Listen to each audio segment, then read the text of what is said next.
பாட்டு புக் வர்ற வரைக்கும் நாம் பாடிக்கொண்டிருப்போம். தெரிஞ்ச பாட்டு தான். ஸோ நம்முடைய கைகள் கட்டப்பட்டிருந்தது, இத்தனை மாதங்களாக கைத்தட்டி பாட முடியவில்லை. நம்முடைய கால்கள் கட்டப்பட்டிருந்தது, தேவனுடைய ஆலயத்துக்கு வர முடியவில்லை. நம்முடைய வாய்கள் கட்டப்பட்டிருந்தது, சத்தத்தை உயர்த்தி பாட முடியவில்லை. ஆனால் கர்த்தர் நம்முடைய கட்டுகளை அவிழ்த்து மறுபடியுமாக அவருடைய சமூகத்திற்கு கொண்டு வந்தார். சில மாதங்களுக்கு முன்பாக ஒரு அனுமதி கொடுக்கப்பட்டது. 10 பேர் மட்டும் வரலாம், கை தட்டக்கூடாது, மைக் யூஸ் பண்ணக்கூடாது. அப்படி ஒரு ஆராதனை எதுக்குன்னு சலிச்சு போயிட்டோம். ஆனால் கர்த்தர் அதெல்லாம் மாற்றி நமக்கு சலுகை தந்து மறுபடியுமாக அவருடைய சமூகத்துக்கு நம்மை கூட்டி சேர்த்திருக்கிறார். நன்றாய் பாடி கர்த்தரை ஆராதிப்போம். பாட்டு புக் வரும்பொழுது 175வது மலையாள பாட்டு.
நமக்கு கிடைத்திருக்கிறவர்கள் அந்த பல்லவியை மாத்திரம் நாம் திரும்பி பாடுவோம். பாவத்தில் ஒரு காலத்தில் அடிமைகளாக இருந்தோம். இந்த கடந்த மாதங்களிலும் ஒரு கட்டப்பட்ட நிலவரத்தில் இருந்தோம். ஆனால் மறுபடியுமாக கட்டுகளை அவிழ்த்து கர்த்தருடைய சமூகத்துக்கு கொண்டு வந்திருக்கிறார். இன்னும் சில கட்டுகள் உண்டு. மாஸ்க் போட்டு தான் ஆராதிக்கணும், 100 பேர் தான் வரணும், இவ்வளோ கேப் விடணும், எல்லாம் மீட்டிங் முடித்த பிறகு கூட்டம் கூடி பேசக்கூடாது, இப்படி எல்லாம் எத்தனையோ ரூல்ஸ் இருக்கு. நாம் பாடுகிற விதத்தில், தேவனை ஆராதிக்கிற விதத்தில் இந்த கட்டுகளையும் நாம் அறுத்து விடலாம். நம்முடைய ஆண்டவர் அவ்வளவு பெரியவர். ஆகையால் நம்மை விடுவிக்க விரும்புகிறார். நாம் தான் இந்த கட்டுகளுக்கு ஒப்பு கொடுத்தோம். நம்முடைய கீழ்ப்படியாமை, நம்முடைய சுயாதீனம். அதனால ஆண்டவரோடு நெருங்கும்படியாக அந்த பல்லவியை மாத்திரம் நாம் எல்லாரும் கைகளை தட்டி நன்றி செலுத்தி பாடுவோம். இதாவது தேவன் தந்தாரே. இப்படி பாடும்பொழுது மீதியான கட்டுகளை உடைக்க அவர் வல்லமை உள்ளவராக இருக்கிறார். இதை விசுவாசிக்கிறவர்கள் அல்லேலூயா சொல்லுவோம்.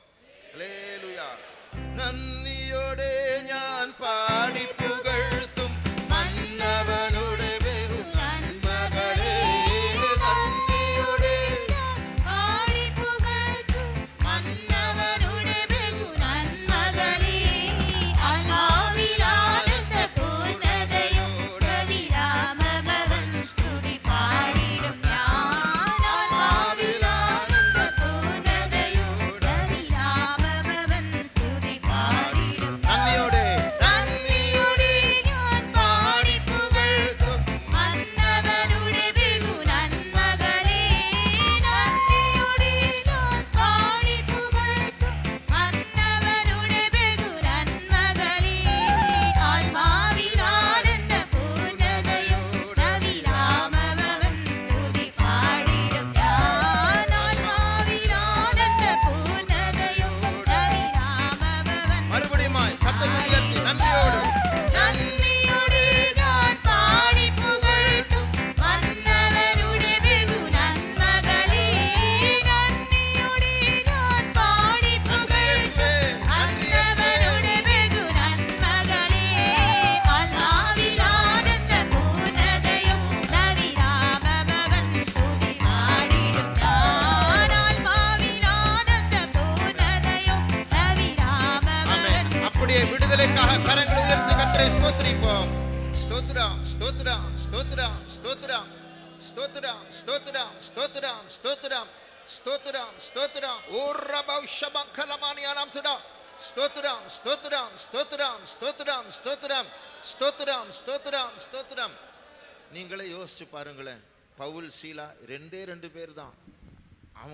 அவங்களுக்கு மைக் இல்லை, ஸ்பீக்கர் இல்லை, மியூசிக் இல்லை, ஒன்றுமே இல்லை. அவங்க சங்கிலி எழுத்தின் பிரகாரமாக கை கட்டப்பட்டிருக்கிறது, கால் கட்டப்பட்டிருக்கு. ஆனால் இருக்கிற பலத்தை வச்சு முடிஞ்ச வரைக்கும் அவங்க 2 பேரும் பாடினாங்க. நல்ல குரல் இருக்கான்னு கூட தெரியாது. ஜெயில் ஆடிடுச்சு, அவங்க சங்கிலிகள் உடஞ்சிச்சு. ஜெயிலில் இருக்கிற அத்தனை பேருடைய சங்கிலிகள். பாட்டில் அவ்வளோ சக்தி இருக்குது. ஆனால் அது நம்முடைய குரலோ, நம்முடைய மியூசிக்கோ, நம்முடைய கொயரோ அது இல்லை விஷயம். இருதயத்திலிருந்து ஆண்டவரை நேசித்து பாடும் பொழுது அந்த பாட்டு பவராக, வல்லமையாக, விடுதலையாக, ரட்சிப்பாக மாறுகிறது. ஆகையால் மறுபடியும் ஒரு முறை நாம் பாடி ஆவிக்குள் ஆகுவோமாக. கர்த்தர் நம் மத்தியில் இருக்கிறார். விசுவாசிக்கிறவர்கள் கர்த்தருக்கு நன்றி செலுத்தி பாடுவோமாக. நன்றியோடே ஞான் பாடி புகழ்த்தும் மன்னவனுடைய வெகு நன்மகளே, நன்றியோடே பாடி புகழ்த்தும் மன்னவனுடைய வெகு நன்மகளே, ஆன்மாவில் ஆனந்த பூர்ணதையோடு ரவிராமபவன் ஸ்துதி பாடிடும் ஞான். ஆன்மாவில் ஆனந்த பூர்ணதையோடு ரவிராமபவன். ஆமென். ஹல்லேலூயா. இன்னும் சத்தமாக நன்றியோடே நான் நன்றி இயேசுவே, மன்னவனுடைய வெகு நன்றி இயேசுவே. நன்மகளே, இரபக்கஷபங்கலமானியா. நான் பாடி புகழ்த்தும் மன்னவனுடைய வெகு நன்மகளே, ஆன்மாவில் ஆனந்த பூர்ணதையோடு ரவிராமபவன் ஸ்துதி பாடிடும் ஞான். ஆன்மாவில் ஆனந்த பூர்ணதையோடு ரவிராமபவன் ஸ்துதி. ஓ ரபௌ ஷபகலபகதுடா ரபா சத்தரபஹானியா. Thank you Jesus, thank you Jesus, thank you. Riabau shabakatida zidadi ateru bahankalama rabaha satuda mankaramana mantuda dira mahashagdula karamani anamankalaam tuda. Thank you Jesus. ஸ்தோத்திரம் இயேசுவே, ஸ்தோத்திரம். தீரபா ஷபா கதிடா சபங்கலமானியாம் துடா. Thank you Jesus. Amen. ஸ்தோத்திரம்.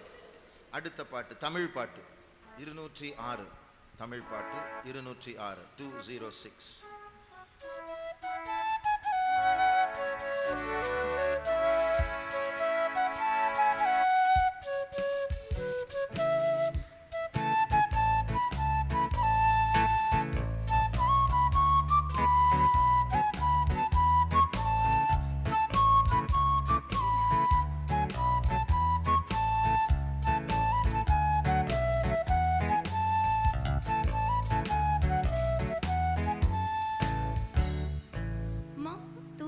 துதித்து பாடுவோம் எங்கும் எங்குமே, மாதுயனை துதித்து பாடுவோம் எங்கும் எங்குமே. அருள் நிறைந்திட கிருபை பெருக அன்பரை துதிப்போம் எங்கும் எங்குமே. அருள் நிறைந்திட கிருபை பெருக அன்பரை துதிப்போம் எங்கும் எங்குமே. இடைவிடாமலே துதிகள் சாற்றிட, இடைவிடாமலே துதிகள் சாற்றிட அன்பாலே நம்மை அழைத்தார். கடைசி நிமிஷமோ கைவிட நம்மையே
கடைசி சரணத்தை நாம் மறுபடியும் பாட போகிறோம். பாட்டு புக் இல்லாதவர்களுக்கு அந்த வார்த்தைகளை சொல்லுகிறேன். தயாளன் இயேசுவை தினமும் போற்றுவோம். ஆண்டவர் ரொம்ப கைண்டான, அள்ளி தருகிறதான, விசாலமான இருதயம் உள்ள தேவன்.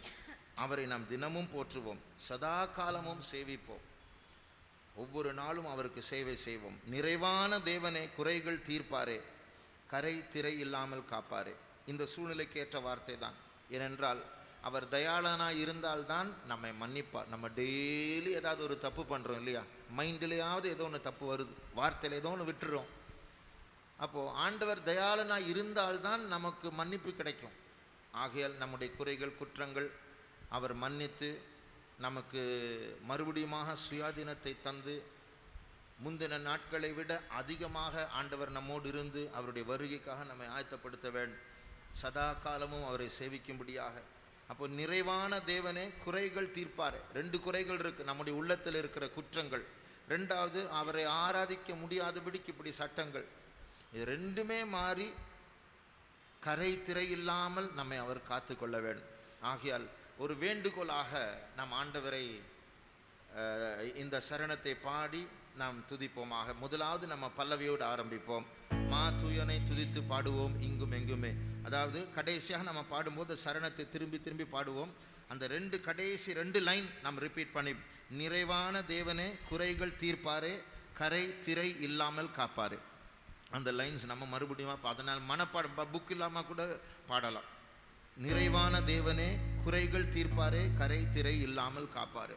அப்போ என்னை மாற்ற, என்னை குற்றமற்றவனை காக்க என் இயேசு வல்லவராக இருக்கிறார். இந்த சூழ்நிலைகளை மாற்ற, நம்மை சுயாதீனத்தோடு ஆண்டவரை ஆராதிக்க வைக்க என் இயேசு வல்லவராக இருக்கிறார். அல்லேலூயா. மா தூயனை துதித்து பாடுவோம் எங்கும் எங்குமே.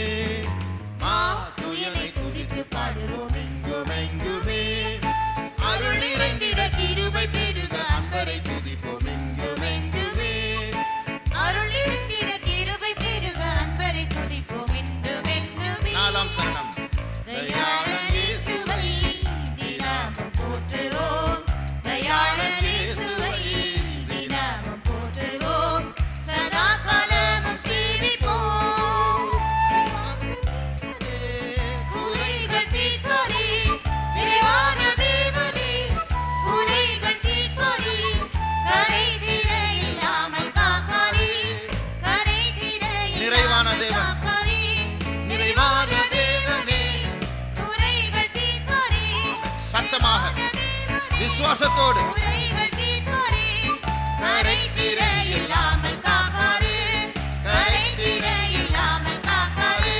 நிறைவான தேவனே. ஆமென். குறைகள் தீர்ப்பாரே, நிறைவான தேவனே, குறைகள் தீர்ப்பாரே, கரை திரை இல்லாமல் காப்பாரே, கரை திரை இல்லாமல் காப்பாரே.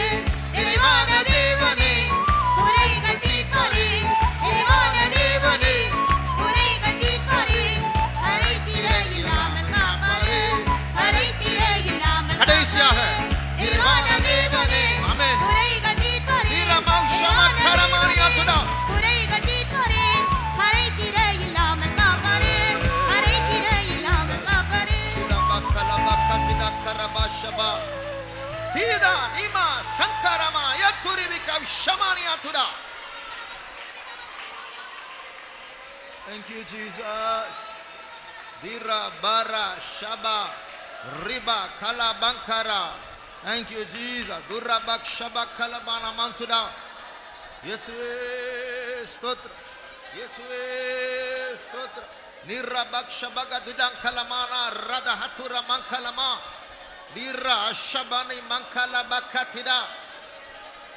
Thank you Jesus. Thank you Jesus. Thank you. ஒரு மனுஷனுக்கு பிசாசு பிடிக்கும்போது அவன் அப்நார்மலாக மாறிவிடுவான்.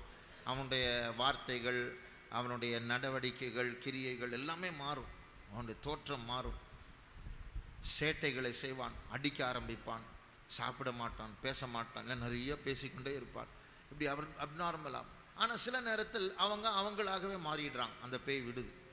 இதுபோல் கர்த்தருடைய பிள்ளைகள் அபிஷேகத்தினால் நிரம்பும் போது நம்ம வேறையா, அப்நார்மல் இல்லை, சூப்பர் நார்மலாக மாறணும்.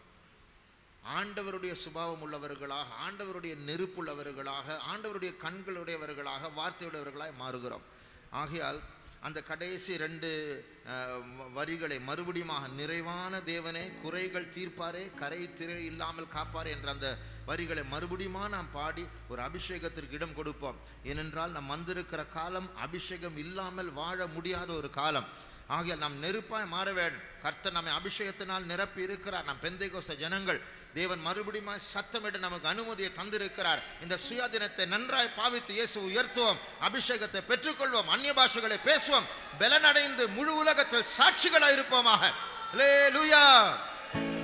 நிறைவான தேவனே குறைகள் தீர்ப்பாரே, நிறைவான தேவனே குறைகள் தீர்ப்பாரே, கரை திரை இல்லாமல் காப்பாரே, கரை திரை இல்லாமல் காப்பாரே. நிறைவான தேவனே குறைகள் தீர்ப்பாரே, நிறைவான தேவனே குறைகள் தீர்ப்பாரே, கரை திரை இல்லாமல் காப்பாரே, கரை திரை. நிறைவான தேவனை உயர்த்துவோம், அவரை நம்புவோம்.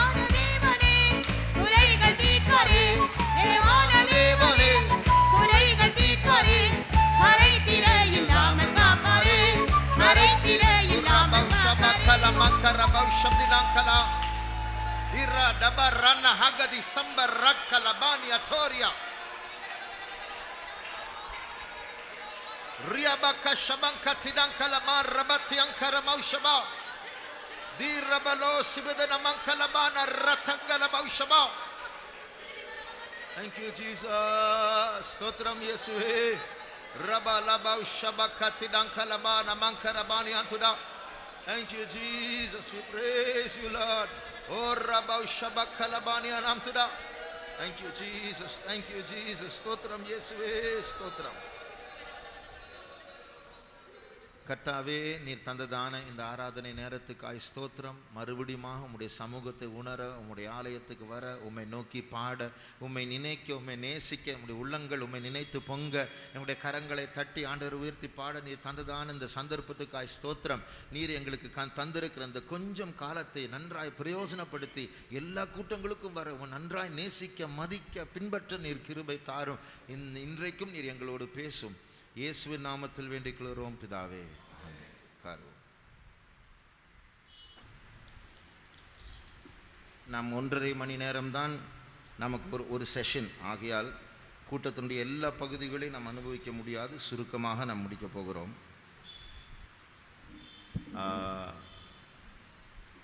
நாம் அறிந்திருக்கிறபடி இப்பொழுது இன்றைக்கு மாத்திரம் நமக்கு 4 கூட்டங்கள் உண்டு ஒவ்வொரு ஏரியாவுக்கும். இதுவும் போக நாளைக்கு சாயங்காலம் ஒரு குரூப் வந்து ஆண்டவரை ஆராதிக்க போகிறாங்க. நம்ம அவ்வளோ ஜனம் இருக்காங்க, 100 பேருக்கு மேலே வரக்கூடாதுன்ற ரூல்ஸ் உண்டு. அது மாத்திரமல்ல, ஏற்கனவே உங்களுக்கு அறிவித்தது போல்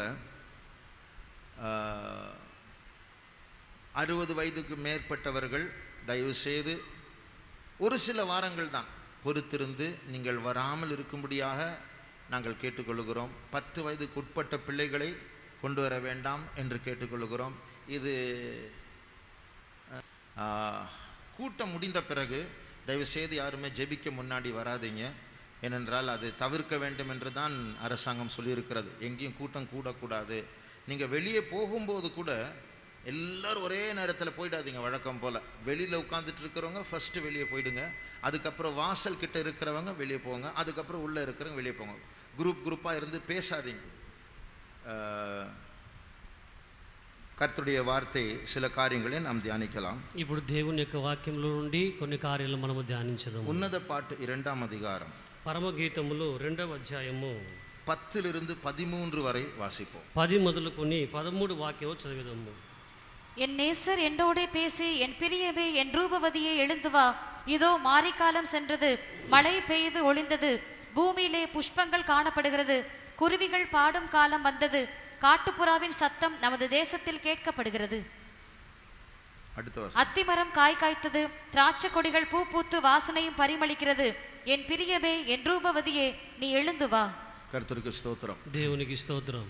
ஆண்டுடைய பெரிய இரக்கத்தினால் இந்த லாக்டவுன் முடிந்து மறுபடியும் நம்ம எல்லாரும் அவருடைய சமூகத்துக்கு வந்து சேர நாம் எல்லாரும் சந்தோஷப்படுகிறோம். ఈ లాక్డౌన్ అయిపోయిన తర్వాత మరొకసారిగా దేవుని సన్నిధానం మనం వచ్చి ఉన్నాం కాబట్టి దాన్ని బట్టి మనమందరము కూడా ఆనందభరితులమై ఉన్నాము. நம்மில் சிலர் இந்த நாளுக்காக அதிகமா ஏங்கி கொண்டிருந்தோம். మనలో కొందరైతే ఈ దినము కొరకై మరి ఎక్కువ ఆకాంక్షతో కనపడి சில ఉన్నారు. மாதங்களுக்கு முன்பாக இரும்புலியூரில் இப்படி ஒரு சம்பவம் நடந்தது. కొన్ని నెలల ముందుగా ఇరుములూరు ఒక సంభవం జరిగి ఉన్నది. ஒரு అమ్மா கேட்டு கிட்ட வந்தாங்க. ఓ తల్లి గారు ఆ గేటు దగ్గరకు వచ్చి ఉన్నారు. లాక్డౌన్ ఆరంభిత பிறகு లాక్డౌన్ ప్రారంభించిన తర్వాత உள்ள வரக்கூடாதா, లోపల రాకూడదా, இல்லம்மா அனுமதி இல்லை அப்படின்னு கேட்ல இருந்த ஊழியக்காரங்க சொன்னாங்க. ఆ గేట్లో ఉన్న సేవకులు లేదు తల్లి గారు అనుమతి లేదు అని చెప్పి ఉన్నారు. பிரேயர் செயின் கூட இல்லையா, ప్రేయర్ చేయని కూడా లేదా, இல்லம்மா இந்த சில நாட்கள் ஊழியக்காரர்கள் மட்டும் ஜெபிப்பாங்க. ఈ కొన్ని దినాలు సేవకులు మాత్రమే ప్రార్థించని చెప్పి ఉన్నారు. சரி, இப்போ பாஸ்டர் மாதிரி யாராவது வர சொல்லுங்க, காணிக்கையாவது கொடுக்கணும். పాస్టర్ గారిని పిలవండి, మేము కానుక ఇవ్వాలని చెప్పి ఉన్నారు. இல்லைம்மா அவங்க உள்ள கொஞ்சம் பிஸியாக இருக்கிறாங்க, இப்போ வெளியே வர முடியாது, காரியம் ரொம்ப ஸ்ட்ரிக்டாக இருக்கிறதுனால కొంచెం పొరుతుకోంగ, కొద్దిగా ఓర్చుకోనండి, చాలా స్ట్రిక్ట్గా ఉంది కాబట్టి లోపల వాళ్ళు ఉన్నారు రాలేకపోతున్నారని చెప్పి ఉన్నారు. சரி, நீங்களாவது இந்த காணிக்கை வாங்கிக்கோங்க, మీరైనా సరే కానుకొని తీసుకోనండి. நாங்கெல்லாம் ட்ரைனிங்ல இருக்கிற பிரதர்ஸ், நாங்க காணிக்கை வாங்கக்கூடாது, మేమందరూ తర్పీదులో ఉన్నాము కాబట్టి మేము కానుక తీసుకొనకూడదు. சரி அட்லீஸ்ட் தலையில கை வச்சு ஜெபம் பண்ணுங்க, లేకపోతే తల మీద ప్రార్థన అయినా చేయండి. இல்ல நாங்க ட்ரைனிங்ல இருக்கிறோங்க அப்படி எல்லாம் பண்ணக்கூடாது, எங்களுக்கு அனுமதி இல்லை, మేమందరూ తర్పీదులో ఉన్నాము కాబట్టి మేము అలా చేయడానికి అనుమతి లేదు. சரி பிரதர், அட்லீஸ்ட் கொஞ்சம் கிட்ட வாங்குங்க, ஜிப்பாவது தொட்டுட்டு போறேன் அப்படின்னு. కొంచెం దగ్గరికి రండి, మీ జిప్పాయిన ముట్టి వెళ్తానని అడిగి ఉన్నది. அப்போ అவ்வளவா ஏக்கம் జనங்களுக்கு దేవ సముఖத்துக்கு மறுபடியும் வரும், கர்த்தர் கிருபையா வாசலை திறந்தார். ఈ విధంగా అంత ఆకాంక్షిస్తున్న వారందరికీ ప్రభు సన్నిధానం రావడానికి దేవుడు మార్గాలు తెరిచి ఉన్నాడు. ஆனால் இப்படிப்பட்ட சந்தோஷமான நேரத்திலும் நாம் அறிய வேண்டிய காரியங்கள் உண்டு. అయితే ఈ సంతోషమైన సమయంలో కూడా ఎరగవలసిన కొన్ని కార్యములు ఉన్నవి, நாம் தவிர்க்க வேண்டிய காரியங்கள் உண்டு, మనమైతే తీసివేయాల్సిన కార్యములు కూడా కొన్ని ఉన్నవి, செய்ய வேண்டிய காரியங்கள் உண்டு, మనము చేయవలసిన కార్యములు కూడా కొన్ని ఉన్నవి, வளர வேண்டிய சில பகுதிகள் உண்டு, మనం ఎదగవలసిన కొన్ని కార్యములు ఉన్నవి, ஜாக்கிரதையா இருக்க வேண்டிய சில பகுதிகள் உண்டு, జాగ్రత్తగా ఉన్నవి కొన్ని విభాగాలు ఉన్నవి. நாம் வாசித்த இந்த வேத பகுதியிலிருந்து சில பாடங்களை கற்றுக்கொள்ள போகிறோம். మనం చదివిన లేఖన వాక్యముల నుండి కొన్ని పాఠములు మనం నేర్చుకోబోతున్నాము. இந்த உன்னத பாட்டு என்கிற புஸ்தகம் ఈ పరమ గీతములు అనేటువంటి పుస్తకము இயேசுவுக்கும் மணவாளனுக்கும் இடையில் உள்ளதான உறவும் போராட்டங்களை பற்றி நாம் வாசிக்கிறோம். యేసును పెళ్లి కుమార్తె ఉన్నటువంటి ఆ యొక్క సన్నిహితమైన గారి నుంచి పోరాటాల గురించి మనం చదువుతున్నాము. இந்த குறிப்பிட்ட சூழ்நிலையில் ఈ పరిస్థితుల్లో மணவாட்டி ஒரு வீட்டில், அவளுடைய வீட்டில் இருக்கிறாள். ఈ పెళ్లి కుమార్తె తన ఇంటిలో ఉన్నది. ஆனால் ஒரு மானை போல மணவாளன், இதெல்லாம் ஒரு கவிதை, ஒரு பாட்டு, உன்னத பாட்டு, இது கவிதை வடிவத்தில் எழுதப்பட்டிருக்கிற ஒரு மானை போல மணவாளன் துள்ளி குதித்து மலைகளை கடந்து இவளை பார்க்கும்படியாக அந்த வீட்டுக்கு வருகிறார். ఇవంతా కూడా పరమగీత కవిత్వంగా రాయబడి ఉన్నది. ఈ పెళ్లి కుమారుడు అయితే అతడైతే జింక వలె ఆ యొక్క కొండలు దాటి ఎగుచూ వస్తున్నాడని చెప్తున్నాడు.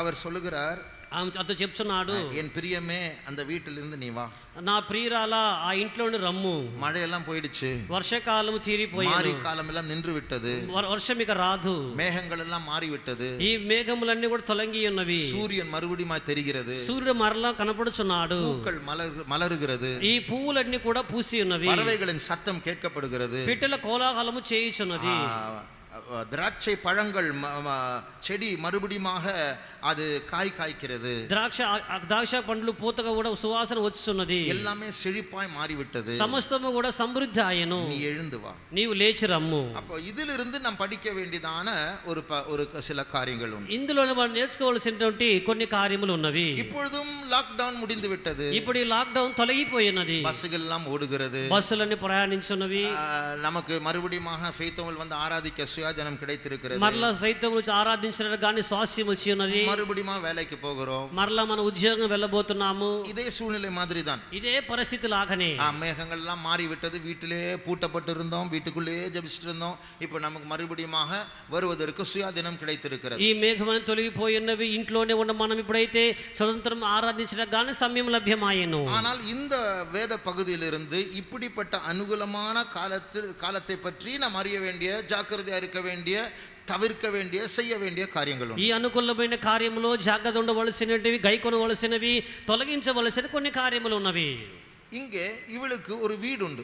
ఇక్కడ అయితే ఈమెకు ఒక ఇల్లు ఉన్నది. அந்த சோதனை நேரத்தில் அந்த வீட்டில் இருக்கிறாள். ఈ శోధన సమయంలో ఆ ఇంట్లో ఏమ కనపడి ఉన్నది. அந்த மழை காலத்தில், அந்த மாரி காலத்தில், அந்த குளிர் காலத்தில் அவளுடைய வீட்டில் அவள் அடைக்கலம் தேடி இருக்கிறாள். ఆ చలికాలమందు, వర్షాకాలమందు, ఆ వానాకాలమందు ఆమె ఇంట్లో ఆశ్రయముగా ఉన్నది. நமக்கும் சோதனைகள் பிரச்சனைகள் வரும்பொழுது நமக்கும் சில அடைக்கலங்கள் உண்டு. మనకు శోధనలు సమస్యలు మనకు కూడా కొన్ని ఆశ్రయములు ఉన్నవి. ஒரு பிரச்சனை வந்தால் சிலருக்கு கோர்ட் அடைக்கலமா இருக்கிறது. కొన్ని సమస్యలు కొందరు న్యాయస్థానం వారికి ఆశ్రయముగా ఉన్నది. சிலருக்கு வக்கீல் அடைக்கலமா இருக்கிறது. కొందరికైతే న్యాయవాది వారికి ఆశ్రయముగా ఉన్నాడు. சிலருக்கு போலீஸ் அடைக்கலமா இருக்கிறது. కొందరికైతే పోలీసు వారికి ఆశ్రయముగా ఉన్నారు. சிலருக்கு பில்லிசூனியம் அடைக்கலமா இருக்கிறது. కొందరికైతే చేతబడి శక్తులు వారికి ఆశ్రయమాయను. சிலருக்கு அவருடைய பணம் அடைக்கலமா இருக்கிறது. కొందరికైతే వారి ధనమే వారికి ఆశ్రయము. சிலருக்கு அவருடைய செல்வாக்கு அடைக்கலமா இருக்கிறது. కొందరికైతే తమకున్న హోదా వారికి ఆశ్రయమై ఉన్నది. சிலருக்கு మధుபானம் అடைக்கலமா இருக்கிறது. మరి కొందరికైతే మద్యం సేవించుట వారికి ఆశ్రయమై ఉన్నది. சிலருக்கு அவருடைய நண்பர்கள் அடைக்கலமா இருக்கிறார்கள். మరి కొందరికైతే వారి స్నేహితులు ఆశ్రయమై ఉన్నారు. இதுதான் நாம் தெரிந்து கொள்ளுகிற நம்முடைய வீடு சோதனை நேரத்தில். ఇదే మనం తెలుసుకున్నటువంటి మన శోధన సమయంలో ఆశ్రయమైన ఇల్లు అయి ఉన్నది. ஆனால் ஆண்டவர் சொல்லுகிறார், நீ அங்கேருந்து எழும்பி வா. అయితే ప్రభు చెప్తున్నాడు, నీవు అక్కడ నుండి లేచి రమ్ము. அப்போ மணவாளன் என்ன சொல்லுகிறார்? అయితే పెండ్లి కుమారుడు ఏం చెప్తున్నాడు? அவர் எங்கே எழும்பி வர சொல்றார்? ఆయన ఎక్కడికి ఎక్కి రమ్మని చెప్తున్నాడు. நீ ஏன் கூட வா, నీవు నాతో కూడా రమ్ము. அப்போ அவரை அடைக்கலமாய் கொள்ள நாம் பழக வேண்டும். ఆయన్ను మన ఆశ్రయంగా తెలుసుకున్న అవసరమై ఉన్నది. அதை பற்றி நாம் இன்னும் விவரமாக நாம் பார்க்க போகிறோம். దాని గురించి మరి ఎక్కువ వివరంగా మనం చూడబోతున్నాము. இப்பொழுது ஒரு 3-4 குறிப்புகளை சுருக்கமாக நாம் பார்க்க போகிறோம். ఇప్పుడైతే 4-5 యొక్క కార్యములు క్లుప్తంగా మనం చూడబోతున్నాము. இந்த ஆண்டவரை அடைக்கலமாய் தெரிந்து கொள்ளுகிறதான விஷயத்தில் ఈ ప్రభువునే ఆశ్రయంగా తెలుసుకునేటువంటి కార్యములో நாம் அறிய வேண்டியதான காரியங்கள் உண்டு. మనం తెలుసుకోవలసిన కొన్ని కార్యములు ఉన్నవి. முதல் குறிப்பு, మొట్టమొదటిది, இந்த வேத பகுதியில் இந்த மேகங்கள் மாறி, இந்த குளிர் மாறி, மழை மாறி ஒரு செழிப்பு வருகிறதை நாம் பார்க்கலாம். ఈ వాక్య భాగములో చలికాలము తీరిపోయి, మేఘము తొలగిపోయి, వర్షము పోయి సమృద్ధి అయినటువంటి కాలము చూస్తున్నాము.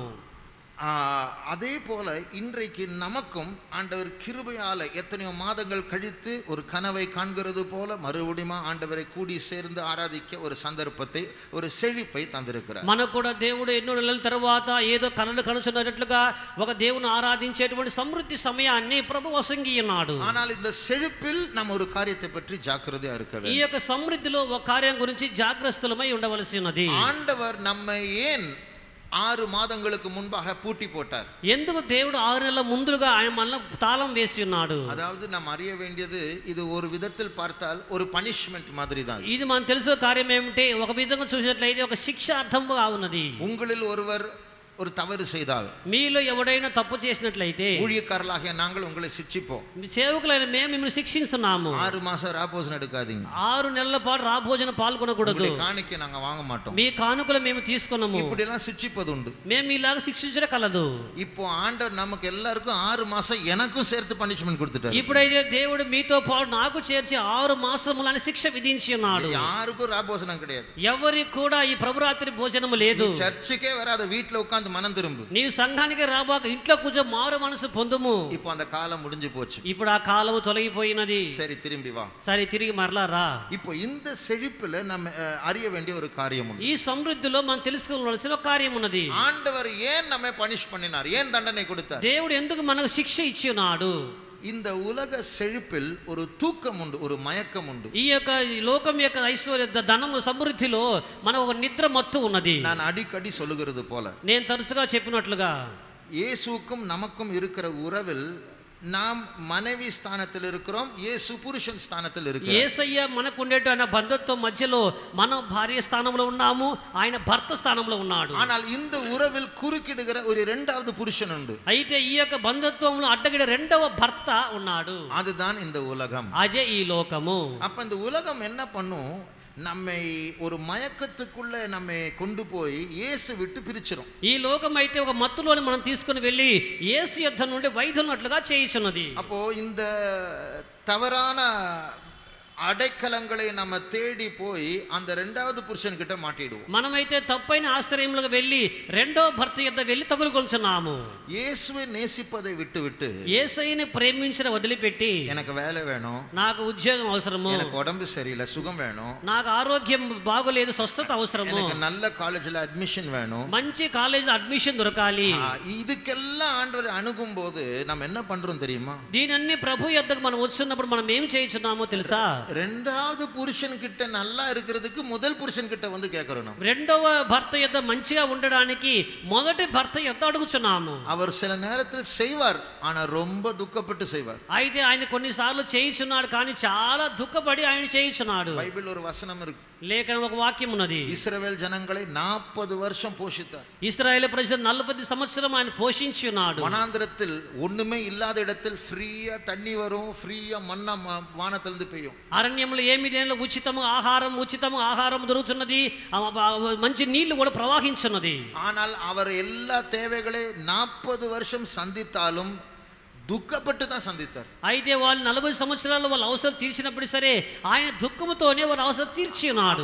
எனக்கு வேலை கிடைச்சிருச்சு, నాకు ఉద్యోగం దొరికి ఉన్నది, என்னுடைய கடன் எல்லாம் அடைச்சிட்டேன், నా యొక్క అప్పులు తీర్చబడి ఉన్నవి, உடம்பு சரியில்லாம இருந்த சரியாயிட்டேன், నా ఆరోగ్యం బాగా కుదిరి ఉన్నది. இதனால நம்ம நீதிமான்கள் ஆண்டவர் என்னை அங்கீகரிச்சிட்டார் நினைக்க கூடாது. துக்கப்பட்டு கூட நல்லது செய்வார் இயேசு. దేవుడు ఏదో మన నీతిమంతులమై తీర్చిన తలంచకూడదు. దేవుడు ఒకవేళ దుఃఖపడి కూడా మనకు ఈ విధంగా చేయవచ్చును. முதலாவது அவரோடு பழக வேண்டும் என்று அவர் விரும்புகிறார். మొట్టమొదట ఆయనతో సన్నిహితంగా బంధత్వం కలిగి ఉండాలని కోరుచున్నాడు. ஐஸ்வர்யத்தின் மயக்கத்தை பற்றி பைபிள் இருக்கு. ఈ ధన మోహాన్ని గురించి లేఖనం చదువుచున్నాము. அப்போ இந்த உலகத்தினுடைய மயக்கத்துக்குள்ள போய் அங்க தூங்கி இயேசுவை மறந்ததுனால தான் நீ உலகத்துக்கே போகாதன்னு வீட்டுக்குள்ள பூட்டி வச்சிட்டார். అయితే దేశైన మర్చిపోయి లోకం యొక్క మోహంలో వెళ్ళి మనం పడు నిద్రించున్నాం కాబట్టి నీవు బయటికే వెళ్ళకూడదు. దేవుడు ఇంట్లో మనల్ని బంధించి ఉన్నాడు. இப்ப திருப்பி ஓபன் பண்ணிட்டார். దేవుడు ఇప్పుడు మరలా తెరిచి ఉన్నాడు. என் ஜனங்கள் என்னை ஆராதிக்கட்டும், నా ప్రజలను ఆరాధించు నిమ్ము. இப்போ ஆனா பயம், దేవునికి బయటే భయము, ஆண்டவருக்கு பயம், దేవునికి భయము.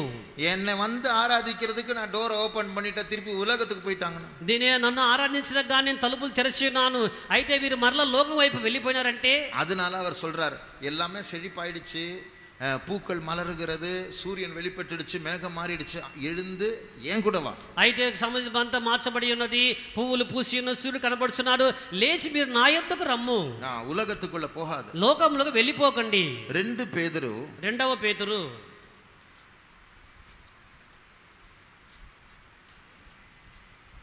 1ஆம் அதிகாரம் 4ஆம் வசனத்தை வாசி. మొదటి అధ్యాయం 4వ వాక్యము. இச்சையினால் உலகத்தில் உண்டான கேட்டுக்கு தப்பி திவ்ய சுபாவத்துக்கு பங்குள்ளவர்கள் ஆகும் பொருட்டு மகா மேன்மையும் அருமையுமான வாக்குத்தத்தங்களும் அவைகளினாலே நமக்கு அளிக்கப்பட்டிருக்கிறது. அப்போ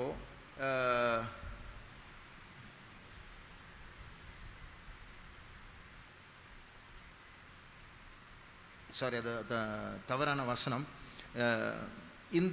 இந்த மயக்கத்திலிருந்து கர்த்தர் நமக்கு ஒரு விடுதலை தரணும், நம்மை பாதுகாக்கணும்னு விரும்புறார். ఈ యొక్క మత్తులో నుండి దేవుడు మనల్ని కాపాడాలనియు విడుదల అనుగ్రహించవల్లని ఆయన కోరుచున్నాడు. அப்போ இந்த மறுபடியுமே ஆண்டவர் நமக்கு டோர் ஓபன் பண்ணி தந்திருக்கிறார். திருப்பி இந்த உலகத்துக்குள்ள போகாதபடிக்கு, இந்த உலகத்தை விட்டு பிரிந்து வாழும்படியா ஜாக்கிரதையா இருக்க வேண்டும். దేవుడు మనం తలుపు తెరిచినాడు కాబట్టి మరలా లోక వైపు వెళ్ళకుండా ఆయన వైపు జాగ్రత్తగా మనం ఉండవలసి ఉన్నది. நம்ம உலகத்துக்குள்ள திருப்பியும் தலை காட்டினா என்ன நடக்கும்? మన లోక వైపు మళ్ళా తల చూపినట్లయితే ఏమి జరుగుతున్నది? இந்த உலகம் யோர்தான் நதி மாதிரி. ఈ యొక్క లోకం యోర్దాను నది వలె ఉన్నది. யோர்தான் நதியை பற்றி பைபிள்ல சொல்லியிருக்கு. లేఖనంలో యోర్దాను నది గురించి చెప్పబడి ఉన్నది. சில சீசன்ல அது கரை புரண்டு ஓடும், பிரவாகித்து ஓடும், அது பயங்கர ஸ்பீடா ஓடும், கால் வச்சா ஆளை இழுத்துட்டு போயிடும். అయితే కొన్ని సందర్భాల్లో ఆ కాలంలో అయితే అది దరి పొంగి పారుతున్నది కాబట్టి ఎవరైనా కాలు పెట్టి వారు కొట్టుకొని పోనట్లుగా అది ప్రవాహించున్నది. இந்த யோர்தான் என்ன, அது எங்க இருக்கு? ఈ యోర్దాను ఎక్కడ ఉన్నది? இஸ்ரவேல் ஜனங்கள் கானான் தேசத்துக்குள்ள போறதுக்கு முன்னாடி இருக்கிற நதி அது. ఇశ్రాయేల్ ప్రజలు కనానులో ప్రవేశించిన ముందుగా ఈ యొక్క నది ఉన్నది. அப்போ நாமும் இயேசுவின் வருகையில் பரம கானான் ஹெவன்லி கானானுக்குள்ள போக போறோம். మనము కూడా ప్రభు అయిన యేసు పరలోకమైన పరమ కానానులోనికి ప్రభు అయిన యేసుక్రీస్తు ఎదుగు వెళ్ళబోతున్నాము. அப்போ ஆண்டவருடைய அனுமதி இல்லாம இந்த உலகத்துல கால் வச்சா அது யோர்தான் நதி மாதிரி இழுத்துட்டு போயிடாது. దేవుని అనుమతి లేకుండా యోర్దాను లోకం కాలు పెట్టినట్లయితే ఈ నది వలె ప్రవాహము కొట్టుకొని పోచున్నది. எங்க ఇழுத்துட்டு போகும் தெரியுமா? ఎక్కడ కొట్టుకొని పోయిన తెలుసా? யோர்தான் நதி முடிகிறதான இடத்தினுடைய பேர் சவக்கடல். అయితే యోర్దాను నది ముగించే సమయం స్థలం ఏదంటే మృత సముద్రము, డెడ్ సీ, మృత సముద్రము. அதே மாதிரி நமக்கு ஒரு சவக்கடல் உண்டு நம்முடைய ஆத்மாவுக்கு, அதுக்கு பேர் தான் அக்னி கடல். అయితే మన ఆత్మ కూడా మృత సముద్రం, అదే అగ్ని గంధక మండుచున్న సముద్రము. அப்ப అங்க நம்ம இழுத்துட்டு போய்டும், మన అక్కడ తోడుకొని వెళ్ళిపోవును. ஆகையால் எல்லாம் செழிப்பாகி விட்டது, நீ உலகத்துக்குள் போகாதே, நீ எழுந்து என்னிடத்தில் வா. అయితే సమస్త సమృద్ధిగా మార్చబడి ఉన్నది, నీ లోకం వైపు వెళ్ళిపోక లేచి నా యొద్దకు రమ్ము. రెండవదిగా நாம் இயேசுவுக்குள் அடைக்கலத்தை நாம் கண்டுபிடிக்காவிட்டால், இயேசு యందు మన ఆశ్రయాన్ని కనుగొనలేకపోయినట్లయితే, அது கோர்ட்டா இருக்கட்டும், அது எந்த பிரச்சனையா இருக்கட்டும், அது ஒரு வழக்கா இருக்கட்டும், அது ஒரு வியாதியா இருக்கட்டும், அது ஒரு தோல்வியா இருக்கட்டும், அது ஒரு மனப்பிரச்சனையா இருக்கட்டும், அது எதுவா இருக்கட்டும், நம்முடைய இயேசு எல்லாவற்றுக்கும் అடைக்கலமா இருக்கிறார். అదేదో వేద్యమైనా సరే, కష్టములైనా సరే, మనసులో పొర ఏదైనా సరే, సమస్తాన్ని మన యేసయ్య చేయగలవాడై ఉన్నాడు. நாம் இயேசுவை அடைக்கலமாய் கொள்ள நாம் பழகாவிட்டால், యేసయ్యను మనకు ఆశ్రయంగా చేసుకొని మనం నేర్చుకోలేకపోయినట్లయితే, என் வீடு என்று சொல்லுகிறதான மற்ற உலக அடைக்கலங்களை நாம் தேட பழகிவிட்டால், నా ఇల్లు అని చెప్పేటువంటి ఇతరుల ఆశ్రయాన్ని మనం వెతకడానికి నేర్చుకున్నట్లయితే, கடைசியாக அது வேற எங்கேயோ, அதாவது அந்தி கிறிஸ்துனுடைய ஆட்சிக்குள்ள நம்மை கொண்டு போய்விடும். అదేదో చివరగా అంత్యక్రీస్తు యొక్క ఏలుబడిలోని మనం తోడుకొని వెళ్ళిపోవును. இந்த வசன பகுதியை படிக்கும் போது, ఈ లేఖన వాక్యం చదివినట్లయితే, மணவாளன் மணவாட்டியை பார்த்து, பாரு எல்லாம் செழிப்பாயிடுச்சு, ఇప్పుడైతే పెళ్లి కుమార్ చూడండి అన్ని కూడా సమృద్ధిగా మార్చబడి ఉన్నది, அங்க பூக்கள் வெளிப்படுது, అక్కడ పువ్వులు పూసి ఉన్నవి, இங்க అత్తి పழங்கள் வெளிப்படுது, ఇక్కడైతే అంజూర పండ్లు పువ్వు పట్టి ఉన్నవి, இங்க திராட்சை பழம் வெளிப்படுது, ఇక్కడ ద్రాక్ష పండ్లు కొలపడుచున్నవి. இப்படி சொல்லிட்டு இருக்கும்போது இன்னொன்னு வெளிப்படுது, ఈ చెప్తున్న మరొకటి కూడా బయలుపడుచున్నది, அதான் நரி. తర్వాత నక్కలు. 15ஆம் வசனத்தை வாசிங்க. 15వ వాక్యము, திராட்சை தோட்டங்களை கெடுக்கிற குழி நரிகளையும் சிறு நரிகளையும் நமக்கு பிடியுங்கள். பாருங்க, நரி வருது வெளியே. ఇక్కడ నక్కలు బయటకు వస్తున్నవి. நரி என்ன பண்ணும்? ఈ నక్కలు ఏమి చేయుచున్నవి? நல்ல வெளிப்படுற திராட்சை பழத்தை சாப்பிட்டுட்டு போயிடும். మంచిగా బయలుపడే ద్రాక్ష పండ్లు తినుచున్నది. இது என்ன, நரி எதை காட்டுகிறது? ఈ నక్కలు దేని చూపుచున్నది? நம்ம வந்து லாக்டவுன் முடிஞ்சு போச்சு, இப்ப நல்லா வாழலாம்னு சொல்லிட்டு செழிப்பை தேடி போறோம் பாருங்க, இந்த நரி நம்முடைய லைஃபே ஸ்பாயில் பண்ணிடும். అయితే సమృద్ధి వచ్చి ఉన్నదని దాని ద్రాక్ష వల్ల వెళ్తున్నామే, అప్పుడైతే ఈ యొక్క నక్కలు మన జీవితాన్ని నాశనం చేయుచున్నవి. இன்றைக்கு அக்கிரமத்தின் ரகசியம் அல்லது அந்தி கிறிஸ்துவனுடைய கிரியைகளின்படி முழு உலகத்திற்கு அடைக்கலம் கொடுக்க விரும்புகிறது. అయితే అంత్యక్రీస్తు అయితే ఈ లోకంలో మోహం అనేటువంటి వాడు ఈ సర్వలోకాన్ని ఆశ్రయం కోరుచున్నాడు. அதற்கு பேர் தான் பைபிள்ல அருவருப்பின் செட்டைகள், wings of abomination. అదే దాని గురించి హేయమైనటువంటి రెక్కలు చదువుతున్నాము. தானியேல் 9ஆம் அதிகாரம் 27ஆம் வசனத்தில் அதை வாசிக்கலாம். దానియేలు 9వ అధ్యాయం 27వ వాక్యం చదువుతున్నాము. வாசிங்க. చదవండి. அவர் ஒரு வாரம் அளவும் அநேகருக்கு உடன்படிக்கையை உறுதிப்படுத்தி அந்த வாரம் பாதி சென்றபோது பலியையும் காணிக்கையும் ஒளிய பண்ணுவார். அருவருப்பான செட்டைகளோட பாழாக்குகிறவன் வந்து இறங்குவான். பாருங்க, பாழாக்குகிறவன் அது அந்தி கிறிஸ்து. ஒரு உலக தலைவன் வெளிப்பட போகிறார், அதுக்கு எல்லாம் செட் பண்ணிட்டு இருக்கிறாங்க. அவருக்கு சில செட்டைகள் இருக்கு, அருவருப்பின் செட்டைகள். అయితే ఒక లోకాధిపతి బయలుపడబోతున్నాడు, వానికి ఒక రెక్కలు ఉన్నవి, ఆ రెక్కలు హేయమైనవి. அது என்ன அருவருப்பின் செட்டைகள்? అది ఏమి హేయమైన రెక్కలు? நீ என்னை நம்பு, నీవు నన్ను నమ్ముము, நான் உனக்கு பாதுகாப்பு தரேன், నేను నీకు భద్రత ఇచ్చేదను என்று சொல்லி இப்போ நிறைய செட் பண்ணிட்டு இருக்காங்க అని చెప్తే అనేక కార్యాలు వారు నియమించున్నారు. பாருங்க, இந்த தொற்று நோய் முழு உலகத்தில் அது பரவிட்டு இருக்கு, நாங்க உங்களுக்கு வேக்சினேஷன் தரோம், அது வியாதி வரவே வராது. చూడండి, సర్వలోకము కూడా ఈ యొక్క వ్యాధి వ్యాపించున్నది, మేము మీకు వ్యాక్సిన్ వేస్తాం, అప్పుడు నీకు భద్రత పరచబడదు. அந்த வேக்சினேஷன் எடுக்கும்போது சிப்பு கூட எடுக்கணும். అయితే ఆ వ్యాక్సిన్ తీసుకున్నప్పుడు ఆ చిప్ కూడా మీరు తీసుకోవాలి. அந்த சிப்பு தான் கொஞ்சம் சீக்கிரத்தில் அந்தி கிறிஸ்துவின் முத்திரையா மாறும். ఆ యొక్క చిప్పే కొన్ని దినాల తర్వాత అంత్యక్రీస్తు ముద్రగా మార్చబడును. இது போல நான் உங்களுக்கு சுகத்தை தருகிறேன், உனக்கு பாதுகாப்பை தருகிறேன் என்று சொல்லி செட்டைகளை விரிப்பான். అయితే ఇదే నీ స్వస్థత అనుగ్రహించేదను, భద్రత అనుగ్రహించని చెప్పి వాడిని రెక్కలు వాడు సాపుచున్నాడు. நிறைய பேர் இதை நம்பி அவனுடைய அடைக்கலத்தை தேடி ஏமாற்றமாய் ஆத்மா லைஃபே ஸ்பாயில் ஆக போகுது. అనేకులు దాన్ని నమ్మి వాడిని వెంబడించి తన ఆత్మనే వారు పాడు చేసుకుని నశించిపోతున్నారు.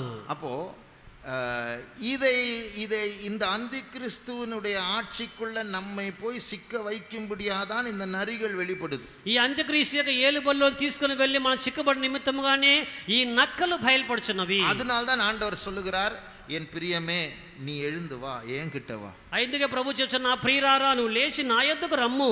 அப்போ இந்த தேவன் நமக்கு இந்த காலங்களை தந்திருக்கிறார். దేవుడు మనకి కాలాలు ఇచ్చి ఉన్నాడు. திருப்பி உலகத்துல செட்டில் ஆவோம் வாருங்கள் என்ற அந்த மைண்டை எடுத்து போட்டு நம்ம வேலைக்கு போய் தான் ஆகணும், படிச்சு தான் ஆகணும், உலகத்தில் நம்ம வேலைகளை செஞ்சு தான் ஆகணும், அதெல்லாம் கரெக்ட். ஆனால் நம்முடைய மைண்ட் அதில் இருக்கக்கூடாது. అయితే మన ఉద్యోగాలు వెళ్ళాలి, మన అనేక లోకం చేయాలి, కానీ దేనిలో కూడా మన మనస్సు తగులుకొనకూడదు. நம்முடைய நாட்டம், நம்முடைய அடைக்கலம், நம்முடைய அன்பு, நம்முடைய பாசம் இயேசுவோடு தான். మన యొక్క స్థిరత్వము, మన యొక్క ప్రేమ, మన అనురాగము, ఆప్యాయతము ఇవన్నీ కూడా ప్రభువైన యేసుక్రీస్తులో మాత్రమే. இல்லை என்றால் நாம் இந்த உலகத்தினால் கொஞ்ச நாள் சந்தோஷமா இருப்போம், சீக்கிரம் நம்முடைய சந்தோஷம் துக்கமாய் மாறிவிடும். అది త్వరలోని లోకము సంతోషం కనపడుచున్నది, అది త్వరలో దుఃఖముగా మార్చబడును. మూడవదిగా இந்த வேத பகுதிக்கு மறுபடியும் வரும் பொழுது మరలా ఈ లేఖన భాగం వచ్చినట్లయితే 1:15 வாசிப்போம். உன்னத பாட்டு 1:15. పరమగీతం 1వ అధ్యాయం 15వ వాక్యము. என் பிரியமே நிரூபவதி நிரூபவதி, உன் கண்கள் புறா கண்கள். உன் கண்கள் புறா கண்கள். அதாவது இயேசு சபையை பற்றி, இல்லை என்றால் உங்களை பற்றி, என்னை பற்றி அவர் நம்முடைய அழகை ரசித்து சொல்லுகிறார், உன் கண்கள் புறா கண்கள். యేసుక్రీస్తు మనల గురించి, సంఘాన్ని గురించి, మన అందాన్ని గురించి ఆయన వర్ణించి చెప్తున్నాడు, నీ కళ్ళు గువ్వ కళ్ళు. இதுக்கெல்லாம் அர்த்தம் உண்டு, వీటన్నిటికి అర్థాలు ఉన్నవి. ஆனால் இப்பொழுது அதுக்கு அந்த அர்த்தத்துக்கு போகவில்லை. ఇప్పుడు నేను అర్థంలోని పోవడం లేదు. இப்போ இந்த புறா கண்களுடையதான மனவாட்டியினுடைய வாழ்க்கையில் ஒரு மறுரூபம் உண்டாகுகிறது. ఈ గువ్వ కళ్ళు ఉండేటువంటి ఆ పెండె కుమార్తె జీవితంలో ఒక రూపాంతరం కలుగుచున్నది. இப்போது 2ஆம் அதிகாரம் 14ஆம் வசனத்தை வாசியுங்கள். 2వ అధ్యాయం 14వ వాక్యం చదివేదము. கண்மலையின் வெடிப்புகளிலும் சிகரங்களின் மறைவிடங்களிலும் தங்குகிற என் புறாவே உன் முகரூப. அப்போ என் புறாவே என்று அழைக்கப்படுகிறது. నా పావురమా అని పిలుచున్నాడు. 1:15ல கண்கள் மட்டும்தான் புறா கண்கள், ஆனால் இப்பொழுது அவ முழு புறாவாய் மாறிவிட்டார். మొదటి అధ్యాయంలో అయితే ఆమె కండ్లు మాత్రమే గొవ్వ కండ్లు, ఇప్పుడైతే ఆమె పూర్తిగా పావురముగా మార్చబడి ఉన్నది. இதற்கு பேர் தான் மறுரூபம். దీనికి పేరు రూపాంతరము. இது இதே போல அந்த கொஞ்ச நாட்கள் தேவன் நமக்கு தந்திருக்கிறார். இங்கே இந்த நாட்கள்ல நாம் அவரோடு கூட சேர்ந்து மறுரூபம் அடைய வேண்டும். మనకై దేవుడు కొన్ని దినాల నుంచి ఉన్నాడు కాబట్టి మనం ఆయనతో పాటు చేర్చబడి ఒక రూపాంతరము చెందవలెను. ట్రాన్స్ఫర్మేషన్, அதாவது நம்முடைய சுபாவம் மாற வேண்டும். మన యొక్క స్వభావం మార్చబడవలెను. மாறிடுச்சா? మార్పు నిందియున్నదా? 5 மாசத்துல என்னுடைய பிரேயர் லைஃப், என்னுடைய ஜெப ஜீவியம் ரொம்ப மாறிடுச்சு என்று சொல்ல முடியுமா? ఈ 5 నెలల పాటు మన ప్రార్థనా జీవితం మార్పు చెప్తున్నామా? இந்த 5-6 மாதங்களில் நான் இயேசுவோடு முந்தின நாட்களை விட ரொம்ப க்ளோஸ் ஆகிவிட்டேன் என்று சொல்ல முடியுமா? ఈ దినాలు 5 నెలల మాసంతో పాటు ప్రభువైన యేసుక్రీస్తుతో సన్నిహితంగా నేను దగ్గరకు వచ్చి నేను చెప్పగలిగినామా? முன்னாடி எல்லாம் இயேசு பேசினா எனக்கு புரியாது, தெரியாது. ஆனா இப்போ இயேசு என்னோடு பேசுகிறார் என்று நம்மால சொல்ல முடியுமா? ముందైతే యేసయ్య నాతో మాట్లాడి నాకు అర్థం కావడం లేదు, అయితే ఇప్పుడు ఆయన మాట్లాడుతూనే గ్రహించగలిగిన చెప్పగలిగినామా? இல்லை என்றால் பைபிள்ல சொல்லியிருக்க, எத்தியோப்பியன் தன் தோலையும் சிவிங்கி தன் புள்ளிகளை மாற்றக்கூடுமோ, பாவத்தில் பழகின நீங்களும் அப்படிதான் என்று வேதம் இஸ்ரவேல் ஜனங்களை பற்றி ஆண்டவர் சலித்து போய் சொல்லுகிறார். இதுவும் நம்முடைய சாட்சியா? లేకపోతే అతను కూసి తన చర్మాలు మార్చినా అదే విధముగా మీ యొక్క జీవితం కూడా పాపం అలవాటు పడి ఉన్నా మరలా మార్చగలమా అని చెప్పేటట్టుగా మీలో కనపడుచున్నారా? ரட்சிக்கப்பட்டு சபைக்கு வந்து 25 வருஷமாச்சு, ஆனா அதே கோபம், அதே கெட்ட வார்த்தை, அதே பொய், அதே விபச்சாரம். అయితే 25 సంవత్సరాల రక్షింపబడి ఉన్నాము, దేవుళ్ళకి వచ్చినాము, కానీ అదే కోపము, అదే తప్పిదములు, అదే వ్యభిచారము. அட்லீஸ்ட் நான் இப்படி இருக்கிறேன் ஆண்டவரே என்னை மாற்றும் என்கிற ஒரு தவிப்பு இருக்கிறதா? இல்லை என்றால் நம்முடைய கோபத்தையும் பாவத்தையும் நீதிகரிக்கிறதுக்கு, நியாயப்படுத்துவதற்கு பைபிள்ல வசனம் தேடிட்டு இருக்கிறோமா? లేకపోయినట్లయితే ప్రభువా ఇలాగున్నాను ప్రభువా నన్ను మార్చమని అడుగులు పోతున్నామా? లేకపోయినట్లయితే నేను చేస్తున్న నీతని లేఖన వాక్యాలు వెతకబోతున్నామా? பைபிள் இருக்கு, நீங்கள் கோபம் கொண்டு பாவம் செய்யாமல் இருக்க, கோபப்படலாம். అయితే కోపమైన పాపము చేయకూడదు లేఖనం ఉంది, అయితే కోపడవచ్చు అని ఎదగబోతున్నారా? இயேசுவே கோபப்பட்டிருக்கிறாரு பைபிள்ல. యేసయ్యే కోపడి ఉన్నాడు. கரெக்ட் தான். నిజమే. ஆனா நம்ம கோபம் அந்த இயேசுவின் கோபம் சேம் தானா? நம்முடைய கோபம் ஆண்டவருடைய நீதியிலிருந்து வெளிப்படுகிற கோபமா, நம்முடைய விழுந்து போன சுபாவத்திலிருந்து வருகிற கோபமா? అయితే ఆయన కోపం నిజమే. అయితే మీ కోపం అనేటువంటిది దేవుని నీతిని బయలుపరచడం, లేకపోతే మీ స్వార్థములో నుండి మీ కోపం బయటకు వచ్చున్నదా? ஆகையால் ஏதோ ஒரு வசனம் தேடி நம்முடைய விழுகைக்கு நியாயம் செய்யாமல் நாம் உண்மையாக மனம் திரும்ப முயற்சி செய்வோம். ఏదో ఒక న్యాయం ఎదుగులాడి మనం పడిపోదా న్యాయం మాట్లాడకుండా మారు మనసు పొందడానికి ప్రయాసపడదాము. கடைசியாக చివరిగా நாலாவதுగా 9வது வசனத்தில் அந்த மணவாட்டினுடைய வீடை பற்றி நாம் பார்க்கிறோம். ఈ 9వ వాక్యములో ఆ పెండ్లి కుమార్ ఇల్లు చదువుచున్నాము. அவளுடைய வீட்டு சுவரை பற்றி நாம் படிக்கலாம், அந்த வீட்டு ஜன்னலை பற்றி, கிராதியை பற்றி நாம் படிக்கலாம். మనమైతే ఆ ఇండ్ల గోడను గురించి, ఆ కిటికీల గురించి మనం చదువుచున్నాము. அதுதான் அவளுடைய அடைக்கலம், అదే ఆమె యొక్క ఆశ్రయము. ஆனால் 14ஆம் வசனத்தை வாசிக்கும் போது, అయితే 14వ వాక్యం చదివినట్లయితే, வாசியுங்கள். கண்மலையின் வெடிப்புகளிலும் சிகரங்களின் மறைவிடங்களிலும் தங்குகிற என் புறாவே.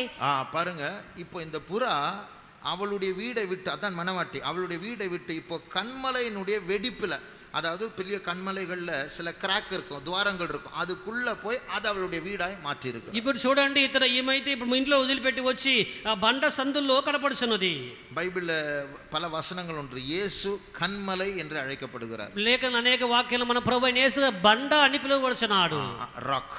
அப்போ அந்த கண்மலைக்குள்ள தங்கும் என் புறாவே, ఈ బండ సందులో నివసించిన ఆ పావురమా. அப்ப தங்கும் என்று சொன்னால் அந்த கண்மலை, அந்த ராக் அவளுடைய வீடாக மாறிவிட்டது. ఈత బండ సందు నివసించినట్టయితే ఈ బండ సంది ఆమె ఇల్లుగా మార్చబడి ఉన్నది. அப்போ அவளுக்கு ஒரு காலத்தில் ஒரு வீடு இருந்தது, ஒரு அடைக்கலம் இருந்தது. இப்போ இயேசு தான் அடைக்கலம், இயேசு தான் வீடு. ఈ ముందైతే ఆమె ఒక ఇల్లు ఆశ్రయము, ఇప్పుడైతే యేసే ఆమె ఆశ్రయము, యేసే ఆమె ఇల్లుగా కనపడుచున్నాడు. இது நம்முடைய அனுபவமா இருக்கிறதா? ఇది మన అనుభవముగా ఉన్నదా? சிலருக்கு 5 நிமிஷம் ஜெபிச்சா 5 மணி நேரம் மாதிரி இருக்கு. కొందరుగా 5 నిమిషాలు ప్రార్థించి 5 గంటల సేపు చేసినట్లుగా ఉన్నది.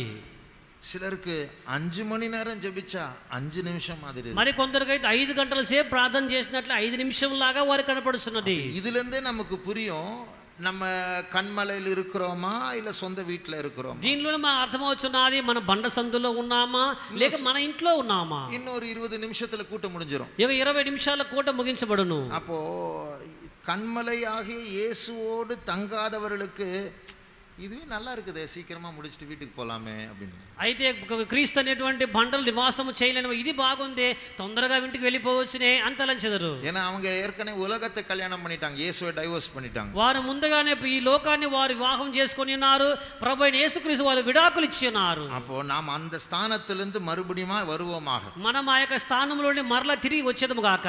அதனாலதான் பைபிள்ல மணவாளன் சொல்லுகிறார், కాబట్టి పెళ్లి కుమార్ లేఖనంలో చెప్తున్నాడు, இங்கிலீஷ்ல 4 காரியம் இருக்கு, ఆంగ్లంలో 4 కార్యాలు ఉన్నవి. Arise my love, my fair one, come away. 4 வார்த்தைகள் இருக்கு. ஒன்று எழும்பு, எழுந்து வா அப்படின்னு தமிழ்ல இருக்கு இல்லையா, அந்த எழுந்து வா ரெண்டாய் பிரிச்சு எழும்பு, அதான் ஃபர்ஸ்ட் வார்த்தை. మొట్టమొదట ఎలుంబు లేచి రమ్మని కూడా లెమ్ము రమ్ము అని ఒక మాట చెప్పబడి ఉన్నది. எங்கேந்து எழும்பு, ఎక్కడో లేవలేను.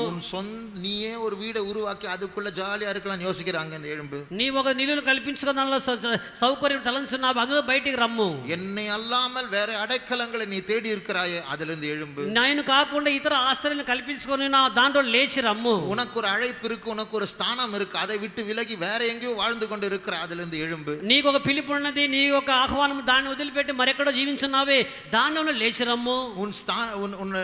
உன்னுடைய அழைப்பு விட்டு நீ விலகி போய் இப்ப நரி கிட்ட மாட்டி இருக்கிற, அங்கேந்து எழும்பு. నీ యొక్క పిలుపును కోల్పోయి నక్కలే తగులుకున్నావు కాబట్టి అక్కడ లేచి రమ్ము. அப்போ ஃபர்ஸ்ட் எழும்பு, మొదట లెమ్ము. அப்போ அடுத்தது என் பிரியமே, రెండవది నా ప్రియురాలా.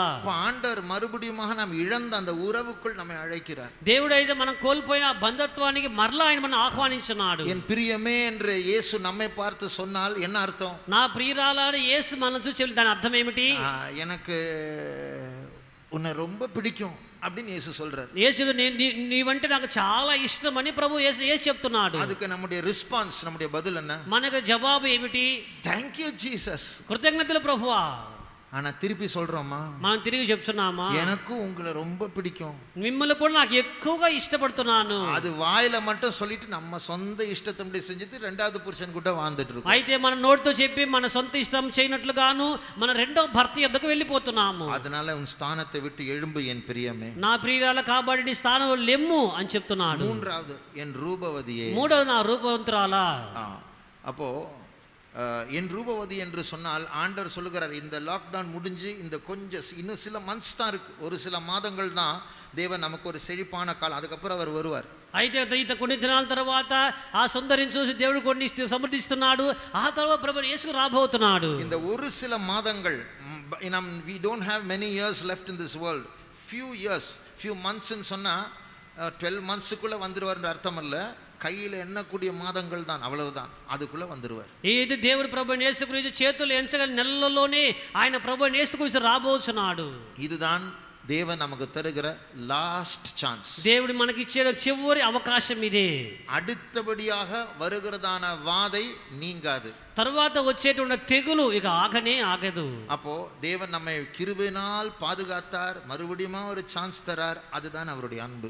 అయితే మరలా దేవుడు మన కృపగా అవకాశం ఇచ్చినాడు, కాపాడుచున్నాడు. ఇదే ప్రభువైన యేసుక్రీస్తు ప్రేమ ఉన్నది. இயேசு வருவதற்கு முன்பாக, ప్రభువైన యేసు రావడానికి ముందుగా, நீ ரூபவதி, அதாவது நீ ரொம்ப அழகா இருக்கிறாய் என்று சொல்லக்கூடிய அந்த ஆவிக்குரிய அழகு நமக்குள்ள உருவாகணும். ప్రభువైన యేసుక్రీస్తు నా సుందరి అని చెప్పేటువంటి ఆ యొక్క సుందరమైన అందం మనలో ఉండవలసి ఉన్నది. இந்த பூமியில நம்ம எவ்வளவு அழகுள்ளவர்களா இருந்தாலும் இயேசு அதை ரசிக்க மாட்டார், அது மாயை என்றுதான் பைபிள் இருக்கு. మనం ఈ లోకంలో ఎంతగా అందము గలవారమైనా సరే దేవుడు ఆ యొక్క అందాన్ని ఆయన చూడడు, అది వ్యర్థము అని లేఖనం చెప్తున్నది. ஆனால் அவர் ரசிக்கிற ஒரு அழகு உண்டு. అయితే ఆయన చూసేటువంటి ఒక అందం ఉన్నది. அந்த அழகை நாம் அடைய வேண்டும். ఆ యొక్క అందాన్ని మనం పొందాలి. அப்போ நம்ம பார்த்து நீ ரூபவதி என்று சொல்லுவோம். అప్పుడు ఆయన మనల్ని చూసి నా సుందరురాలా అని చెప్తున్నాడు. கடைசியாக வா, చివరిగా రమ్ము. என் தமிழ்ல வா இருக்கு, இங்கிலீஷ்ல வந்து விடு அப்படின்னு. అయితే ఆంగ్ల భాష వచ్చేయి అని చెప్తున్నాడు. வந்து வாக்கும் வந்து விடுன்னா என்ன அர்த்தம்? రమ్ము అని చెప్పడానికి என்ன வித்தியாசம்? రమ్ము అని చెప్పడానికి వచ్చేయండి అని చెప్పడం వ్యత్యాసం ఏమిటి? வான்னு சொன்னா திருப்பி போகலான்னு ஒரு அனுமதி மறைமுகமா இருக்கு. అయితే రమ్ము అని చెప్పి తిరిగి వెళ్ళిపోవడానికి రహస్యముగా ఒక భావం ఉన్నది. வந்து விடு என்று சொன்னால் పర్మనెంటా வந்துரு. అయితే వచ్చేయండి అని చెప్పినది అది స్థిరముగా వచ్చి నిత్యముగా వచ్చే భావము. மாரி காலம் சென்றது, மழை பெய்து ஓய்ந்தது, நீ எழுந்து வந்து விடு. అయితే ఒక చలికాలం పోయాను, వర్షాకాలం పోయాను కాబట్టి నీవు లేచి రమ్ము. உலகத்தோட பழகாதே, அந்த சிகரங்களின் அந்த மறைவிடத்தில் வெடிப்பில் நீ தங்க பழகு. అయితే లోకం నివాసము చేయకుండా బండ సందుల పేట బీటులలో నివాసం అలవాటు పడుము. தயவு செய்து சொல்லுகிறேன், దయ్యం చెప్తున్నాను, நாம் எல்லாருடைய பர்சனல் பிரேயர் லைஃப், தனிப்பட்ட ஜெப ஜீவியத்தை நாம் புதுப்பிப்போம், கூட்டுவோம், இல்லனா நம்ம பாதிக்கப்பட போறோம். అయితే మన వ్యక్తిగత ప్రార్థనా జీవితాన్ని నూతన పరుచుకుందాము, మెరుగించుకుందాము, లేకపోయినా మనం బాధించబడదుము. அப்போ ஆண்டவர் நம்மை அழைக்கும் போது செவி கொடுப்போம். మన దేవుడు మనం పిలుస్తున్నప్పుడు చెవి ఎగ్గదుము గాక. அப்போ இந்த லாக்டவுன் முடிஞ்சு ஆண்டவர் நமக்கு சொல்லுகிற காரியம், நீ எழுந்து வந்து விடு, ஏன் கூட நீ இரு, நீ பழகு. ఈ లాక్డౌన్ దేవుడు చెప్తున్నారు, లేచి నా యొద్దకు వచ్చేసేయండి, నా దగ్గర ఉండే మీరు నేర్చుకోనండి. நீ உலகத்துக்குள்ள அவசியம் போனா நீ போ, ஆனா அங்க போனாலும் மைண்ட் என்கிட்ட தான் இருக்கணும். నీవు లోకానికి వెళ్ళి అవసరం అంటే పొమ్ము, అక్కడికి పోయినా సరే నీ మనసంతా నా మీదనే ఉండాలి. ஆனால் அதற்கு மாறாக நீ சர்ச்சுக்கு வரும்போது கூட உன் மைண்ட் உலகத்துல தான் இருக்கு, அதுக்கு தான் நீ என்கிட்ட கேட்டுட்டு இருக்க. అయితే సంఘానికి వచ్చినట్లా సరే నీ యొక్క మనసు అక్కడ ఉన్నది, నీ మనసు అక్కడ ఉండా నా యొద్దనే నువ్వు అడుగుతున్నావు. அது மாறட்டும். దాన్ని మార్చబడును గాక. 10ஆம் வசனத்துல லாக்டவுன் முடிஞ்சது, நீ எழுந்து வந்து விடு. 10వ వాక్యంలో లాక్డౌన్ ముగించుకొని లేచి రమ్ము. 13ஆம் వచనத்துல மறுபடியும் நீ எழுந்து வந்து விடு என்று சொல்றார். 13వ మరలా నీవు లేచి రమ్మని చెప్తున్నాడు. அதுதான் இயேசுவுடைய வருகை. అదే ప్రభువైన యేసుక్రీస్తు యొక్క రాకడా. நீ என் கூட வா, நீ என் மனவாட்டி, நீ என் கூட தான் இருக்கணும். నీవు నా పెండ్లి కుమార్తె, నువ్వు నాతోనే ఉండాలి. சீக்கிரம் அந்த எழுந்து வந்து விடு என்கிற அந்த கடைசி கால், அழைப்பு ஒரு எக்காலமாய் துணிக்க போகிறது. నీవు నాతో కూడా వచ్చేసేయమనేటువంటి చివరి యొక్క ఆ యొక్క భూరధ్వని త్వరలోనే మ్రోగబోచున్నది. அதற்கு முன்பாக நாம் அழகுள்ளவர்களாக, அவருக்கு பிரியமானவர்களாக நம்முடைய ஸ்தானத்துக்கு திரும்பி வந்து சேருவோம். దాని ముందుగానే సుందరమైన వారముగాను దేవుడి ప్రియమైన వారుగా మార్చబడి ఆయన దగ్గరకు వచ్చేదము గాక. நம்முடைய கண்களை மூடுவோம். మన కళ్ళు మూసుకుందాము గాక. மறுபடியும் சொல்லுகிறேன், మరలా చెప్తున్నాను, இதுதான் தேவன் நமக்கு தருகிற லாஸ்ட் சான்ஸ். దేవుడు మనకి ఇచ్చేటువంటి చివరి అవకాశం. రాజ్యము. இந்த సూழ்நிலையில் நாம் மனம் திரும்பாவிட்டால், ఈ యొక్క సందర్భంలో మారు మనసు పొందకపోయినట్లయితే, கொடுக்கப்பட்ட இந்த சில மாதங்களில் நாம் இயேசுடைய சுபாவத்தில் வளராவிட்டால், ఇవ్వబడిన సందర్భంలో ఏ స్వభావం ఎదగకపోయినట్లయితే, சபை கூடும்போது நாம் உலகத்தில் சிக்கிவிட்டால், మన సంఘం కూర్చొని మన లోకంలో తగులుకున్నట్లయితే, இயேசுவை நேசிக்காமல் உலக சிநேகிதர்களாய் மாறிவிட்டால், యేసుని ప్రేమ ఈ లోక స్నేహితుల ద్వారా మార్చబడినట్లయితే, இன்னும் ஒரு சான்ஸ் இல்லை. మరి ఒక అవకాశం లేదు. அடுத்தது உபத்திரவ காலம். తరువాత శ్రమల కాలము. திடீரென்று இயேசு வருவார். హఠాత్తుగా యేసయ్య వచ్చును. இம்மைப்பொழுதில் பலரும் காணாமல் போய் விடுவார்கள். ఒక క్షణం మాత్రం అనేకులు కూడా కనపడకుండా పోయేదరు. நாமோ கைவிடப்பட்டு அங்கேயும் இங்கேயும் ஃபோன் பண்ணுவோம், நிறைய பேரை காணோம். అయితే అక్కడెక్కడ మనము చేయబడి ఫోన్ చేస్తున్నాము, అనేకులు ఉండరు. நியூஸ்ல ஃபிளாஷ் பண்ணுவாங்க, அநேக கிறிஸ்தவர்களை காணோம். అయితే న్యూస్ లో ఫ్లాష్ చెప్తున్నారు, ఇవి అనేక క్రైస్తవులు కనపడడం లేదు. அதுக்கு அந்தி கிறிஸ்து சில சாக்கு போக்குகள்லாம் ரெடி பண்ணி வச்சிருக்கிறான். దానికి అనేకమైన సాకులు కూడా అంత్యక్రిస్తు తయారు చేసినాడు. ஏமாந்து அந்த நரிகள் கிட்ட மாட்டி அந்த அந்தி கிறிஸ்து கிட்ட மாட்டக்கூடாது. మీరు ఏమార్చబడి ఆ నక్కలది అనేటువంటి అంత్యక్రిస్తు యొక్క మీరు తగులుకోకూడదు. இயேசுடைய அழைப்புக்கு செவி கொடுப்போம். యేసయ్య యొక్క ఆహ్వానానికి చెవియొగ్గండి. உங்களையும் என்னையும் பார்த்து ஆண்டவர் சொல்லுகிறார், నిన్ను నన్ను చూసి ప్రభు అయిన యేసుక్రీస్తు చెప్తున్నాడు. தகுதியற்ற நம்மை பார்த்து என் பிரியமே என்று அவர் அழைக்கிறார். నిరాహరుకులైన మనల్ని చూసి నా ప్రియురాలా అని చెప్తున్నాడు. உனக்குள் பல அக்கிரமங்கள் இருக்கிறது, నీలో అనేక అతిక్రమాలు ఉన్నవి, உனக்குள் பல பின்மாற்றங்கள் இருக்கிறது, నీలో అనేక వెనుకబడి ఉన్నవి. ஆனாலும் நான் சொல்லுகிறேன், I still love you, உன்னை இன்னும் நேசிக்கிறேன். అయితే నేను చెప్తున్నాను, ఇంకా నేను నిన్ను ప్రేమించున్నాను. என் அழகை உனக்குள் வைக்க நான் விரும்புகிறேன். నా యొక్క అందాన్ని నీలో ఉంచ కోరుచున్నాను. உலகத்திலும் அந்த நரி கிட்ட நீ மாட்டாதே. లోకములో ఆ నక్కల యొద్ద నీవు వెళ్ళి చిక్కుబడకూడదు. நீ எழுந்து வந்து விடு. నీవు లేచి రమ్ము. அப்படி ஆண்டவரோடு கூட இந்த கொடுக்கப்பட்ட சில மாதங்கள் இயேசுவோடு நான் பழக வேண்டும் என்று விரும்புகிறவர்கள், ఈ యోబైన కొన్ని దినాల్లో ప్రభువైన యేసుక్రీస్తు ఉండవలె కోరేటువంటి వారు, என் சுபாவம் மாற வேண்டும் என்று விரும்புகிறவர்கள், నా స్వభావం మార్పు చెందవలె కోరేటువంటి వారు, நான் தனி ஜெபத்தில் இயேசுவோடு பழக வேண்டும் என்று விரும்புகிறவர்கள், ఈ వ్యక్తిగత ప్రార్థనలో యేసయ్యతో ఉండాలని కోరేటువంటి వారు, என்னுடைய வேலை சிக்கலில் இருந்து எனக்கு விடுதலை வேண்டும், இயேசுவோடு நாம் டைம் ஸ்பெண்ட் பண்ண வேண்டும் என்று விரும்புகிறவர்கள், నా యొక్క ఉద్యోగస్తుల చిక్కుబడిలో తొలగిపోయి యేసుతో కూడా సమయాన్ని కేటాయాలని కోరేటువంటి వారు. நம்முடைய நேசர், நம்முடைய மணவாளன் நம்ம மத்தியில் தான் இருக்கிறார். మన యొక్క ప్రియుడు పెండ్లి కుమారుడు మన మధ్యలో ఉన్నాడు. அவர் பார்க்க நம்முடைய கரங்களை உயர்த்துவோமா? ఆయన చూడనట్లుగా మన చేతులు మన పైకెత్తదము గాక. ஆண்டவரே, நான் உம்மை போல மாற விரும்புகிறேன். ప్రభువా, నేను నీ వలె మార కోరుచున్నాను. ఈ ஸ்தம்பரத்தில் எல்லா விசுவாசிகளை இயேசு பார்த்து சொல்லுகிறார், I love you, நான் உன்னை நேசிக்கிறேன். ఈ స్తంభంలో విశ్వాసం ప్రభువైన యేసు, నేను నిన్ను ప్రేమించున్నాను. இங்க வந்திருக்கிற ஒவ்வொருவரையும் பார்த்து இயேசு சொல்லுகிறார், I still love you, உன்னை இன்னும் நேசிக்கிறேன். ఇక్కడ వచ్చిన ప్రతి వారిని చూసి యేసు గురించి చెప్తున్నాడు, నేను ఇంకా మిమ్మల్ని ప్రేమించున్నాను. அதற்கு பதிலாக தான் நம்முடைய கரங்களை உயர்த்தி இருக்கிறோம். దానికి ప్రతిగా మా చేతులు పైకెత్తి ఉన్నాము. எங்களுக்கு நீர்தான் முக்கியம் ஆண்டவரே. ప్రభువా, నాకు మీరే ముఖ్యం ప్రభువా. உம்முடைய சமூகம் எங்களுக்கு முக்கியம் ஆண்டவரே. మీ యొక్క సన్నిధి మాకు ప్రాముఖ్యం ప్రభువా. உலகம் வேண்டாம், లోకము వద్దు, அதன் ஆடம்பரம் வேண்டாம், ఆడంబరములు వద్దు, எனக்கு இயேசு போதும். నాకు యేసు చాలును. கரங்களை உயர்த்துகிறவர் மேல் ஒரு அபிஷேகம் இறங்கி வருகிறது. ఈ చేతుల పైకెత్తిన వారి మీద అభిషేకం దిగబోతున్నది.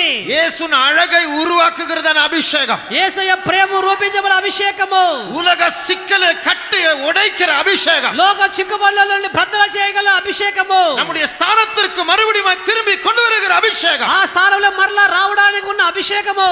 ஷபரபஹ துரமங்கலமானி அம்துடா ரியமௌ ஷபக்கதுடன் கலமானியா ஷபக்கரமானா ரியலமௌ ஷபக்கலமானி அம்துடே. Thank you Jesus. ஸ்தோத்திரம் இயேசுவே, ஸ்தோத்திரம் இயேசுவே. நீரமௌ ஷபக்கரமௌ ஷபக்கலமானி அம்துடா. Thank you Jesus. ஓரபௌ ஷபக்கலமானி அம்துடா. Thank you Jesus. ஸ்தோத்திரம் இயேசுவே, ஸ்தோத்திரம். அபிஷேகம் பெற்றவர்கள் அந்நிய பாஷை பேசுகிறவர்கள் கவனியுங்கள். అభిషేకం పొందిన వారు అన్ని భాష మాట్లాడ గమనించండి. எதற்காக ஆவியானவர் உள்ளே இருக்கிறார்? ఎందుకు ఆత్మదేవుడు మీలో ఉన్నాడు? நம்மை இயேசுவை போல மாற்றும்படியாக, మిమ్మల్ని యేసయ్య వలె మార్చినట్లుగా, நம்மை பார்த்து உனக்கு புறா கண்கள் அல்ல, நீயே புறா என்று சொல்லும்படியாக, మిమ్మల్ని చూసి మీరు పురా కళ్ళు కాదని చెప్పడం, మీరు పావురమని చెప్పడానికి, அந்த சிகரங்களின் மறைவிடத்தில் அந்த வெடிப்பில் நான் தங்க வேண்டும் என்று விரும்புகிறவர்களை ஆவியானவர் நிரப்ப விரும்புகிறார். ఆ బండ సదులో పేడ బీడలి వాస్తవము చేయాల కోరేటువంటి వారిని ప్రభు నింప కోరుచున్నాడు. அந்த அந்நிய அன்பிலிருந்து எனக்கு விடுதலை வேண்டும் என்று சொல்லுகிறவர்கள், ఆ అన్య ప్రేమలో నాకు విడుదల అవసరమని చెప్పేటువంటి వారు இயேசுவை தேடுவோமாக. యేసుని వెతుకుదాము గాక. நேத்து கூட ஒரு விசுவாசி தவறான உறவில் சிக்கிக்கொண்டு ரயில்வே ட்ராக்குக்குள்ள போனார், சூசைட் பண்றதுக்கு எப்படியோ காப்பாற்றப்பட்டார். అయితే ముందు నిన్న దిన విశ్వాస తప్ప అభిప్రాయంతో వాడు పట్టాల మీద వెళ్ళేది ఎట్లా కాపాడబడి ఉన్నాడు. அப்படிப்பட்ட எல்லா அந்நிய ஸ்நேகங்களிலிருந்து விடுதலை பெறுவோம். అన్య ప్రేమలో నుండి మనం విడుదల పొందుదాం గాక. ஆவியானவர் அசைவாடி கொண்டிருக்கிறார். ఆత్మదేవుడు సంచరించున్నాడు. 5 நிமிடம் ஒரு அபிஷேகத்துக்கு ஒப்பு கொடுப்போமா? 5 నిమిషాల అభిషేకాన్ని అప్పగించడం గాక. ஆவியானவர் நம்மை மாற்ற விரும்புகிறார். ఆత్మదేవుడు మనం మార్చ కోరుచున్నాడు. உங்களுடைய வீட்டில் சில கட்டுகள் உண்டு. మీ ఇళ్ళలో కొన్ని బంధకాలు ఉన్నవి. ஆனால் అభిషేகத்தில் அந்த కట్టు మురిக்கப்படும். ఆ అభిషేకంలో బంధకం తెగనరకబడును.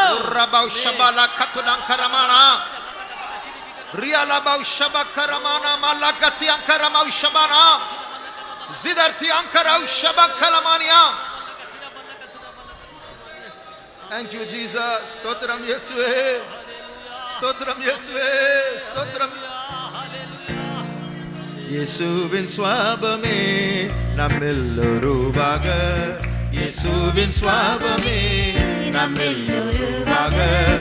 இந்த நிறமே தாழ்த்துவோ, அன்பின் ஆழத்திலே அனுதினம் செல்லுவோம், அன்பின் ஆழத்திலே அனுதினம் செல்லுவோம்.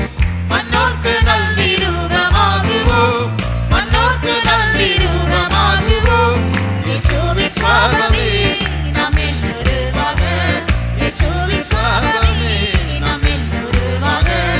இந்த நிறமே தாழ்த்துவோம், அன்பின் ஆழத்திலே சிவகரமனாதுடா அனுதினம் செல்லுவோம். மன்னோர்க்கு நல்லிரூபமாகுவோம், மன்னோர்க்கு நல்லிரூபமாகுவோம். அன்பின் ஆழத்திலே அனுதினம் செல்லுவோம். ஆமென். வீரமௌ ஷமங்கரா அனுதினம் செல்லுவோம், மன்னோர்க்கு நல்லிரூபமாகுவோம், மன்னோர்க்கு நல்லிரூபமாகுவோம். வீரமௌ ஷபகதிடங்கலமா ரபா லிபகதுடா ரியா அசேபினா ரமகலா இஸா அபோ ரிபா ஷபா தி சங்கர மஹானியங்கலா திக்கி சமானியங்கலா. Thank you Jesus. துரபௌ ஷபகலமானா Riya Doshi பிலக்க ஷபகலபானி மங்கதுடங். Thank you Jesus. స్తోత్రం యేసువే. రియబౌ రబకలా షబదిన మంకర భక్తిడంకలబాన మంకతుడంకర. Thank you Jesus. స్తోత్రం యేసువే, స్తోత్రం. இந்த நேரத்தில் ஒரு சிறிய சாட்சியை நான் சொல்ல விரும்புகிறேன். ఈ సమయంలో కొంచెం సాక్షి చెప్ప కోరుచున్నాను. பிப்ரவரி 9ஆம் தேதி நான் இங்கே வந்தேன் கூட்டம் நடத்துவதற்கு. ఫిబ్రవరి 9వ తారీఖున కూటం జరపడానికి వచ్చి ఉన్నాను. 10 நிமிடம் கூட என்னால் இங்கே இருக்க முடியவில்லை. 10 నిమిషంలో కూడా నా దగ్గర ఉండలేకపోయినాను. வந்து 10 நிமிடங்களில் மறுபடியும் மேலே போய் விட்டேன் என்று நீங்கள் எல்லாரும் பார்த்தீர்கள். వచ్చి 10 నిమిషాల్లో మరలా పైకి వెళ్ళిపోయి మీరు అందరూ కూడా చూసి ఉన్నారు. அதற்கு பிறகு கர்த்தருடைய பெரிய கிருபையினால் மார்ச் 8ஆம் தேதி இந்த கூட்டத்தில் பங்கெடுத்தேன். பாஸ்டர் எம்டி தாமஸ் அவர்கள் அன்றைக்கு வந்தார். మార్చి 8వ తారీఖున పాస్టర్ ఎంపీ గారితో పాటు ఈ కుటుంబంలో నేను ఇక్కడ పాల్గొని ఉన్నాను. அன்றைக்கு நான் ஒரு அறிவிப்பு செய்தேன். అప్పుడు నేను ఒక కార్యం చెప్పినాను. 5 நிமிஷம் தான் பேசினேன், நான் டயர்ட் ஆயிட்டேன். 5 నిమిషాలు మాత్రమే మాట్లాడి నేను చాలా అలసిపోయినాను. ஆனால் இன்றைக்கு சத்தத்தை உயர்த்தி கர்த்தருடைய வார்த்தையை சொல்வதற்கு கர்த்தர் எனக்கு பலனை தந்திருக்கிறார். ఇప్పుడైతే స్వరం ఎత్తి దేవుని మాటలు చెప్పడానికి దేవుడు సహాయం చేస్తున్నాడు. இன்னும் சில பலவீனங்கள் உண்டு, ஆனால் என்னை பலப்படுத்துகிற கிறிஸ்துவினாலே எல்லாவற்றையும் செய்ய எனக்கு பலன் உண்டு. అయితే ఇంకా కొన్ని బలహీనలు నన్ను బలపరచు క్రీస్తు వలన సమస్తము చేయగలిగినాను. கர்த்தர் தந்த சுகத்துக்காய் கர்த்தரை ஸ்தோத்திரிப்போம். ஸ்தோத்திரம் ஸ்தோத்திரம் ஸ்தோத்திரம் ஸ்தோத்திரம் ஸ்தோத்திரம் ஸ்தோத்திரம் ஸ்தோத்திரம் ஸ்தோத்திரம் ஸ்தோத்திரம் ஸ்தோத்திரம் ஸ்தோத்திரம் ஸ்தோத்திரம் ஸ்தோத்திரம் ஸ்தோத்திரம் ஸ்தோத்திரம் ஸ்தோத்திரம் ஸ்தோத்திரம் ஸ்தோத்திரம். இப்பொழுது ஒரு யுத்தம் செய்து நாம் முடிக்க போகிறோம். ఇప్పుడు ఒక యుద్ధము చేసి మనం ముగించబోతున్నాము. என்ன யுத்தம்? అది ఏమిటి? ஒரு 5 நிமிடம் கரங்களை இறக்காம கரங்களை உயர்த்தி நம்ம ஸ்தோத்திரம் பண்ண போறோம். 5 నిమిషాలు మనం చేతులు పైకి చేతులు దించకుండా స్తోత్రం చేయబోతున్నాము. எதற்காக? దేని కొరకు? திரும்பவும் ஒரு லாக்டவுனை கொண்டு வரணும்னு சொல்லி ஒரு சதி உண்டு. మరలా ఈ లాక్డౌన్ తీసుకురావాలని ఒక దురుపాయం ఉన్నది. ஆனால் அது வாய்க்க கூடாது. అది వర్ధిల్లకూడదు. இது கர்த்தர் கொடுத்த நாட்களா இருக்கும் என்றால் குமாரன் விடுதலை ஆக்கினால் மெய்யாகவே விடுதலை ఇది ஆகும். దేవుడి సమయం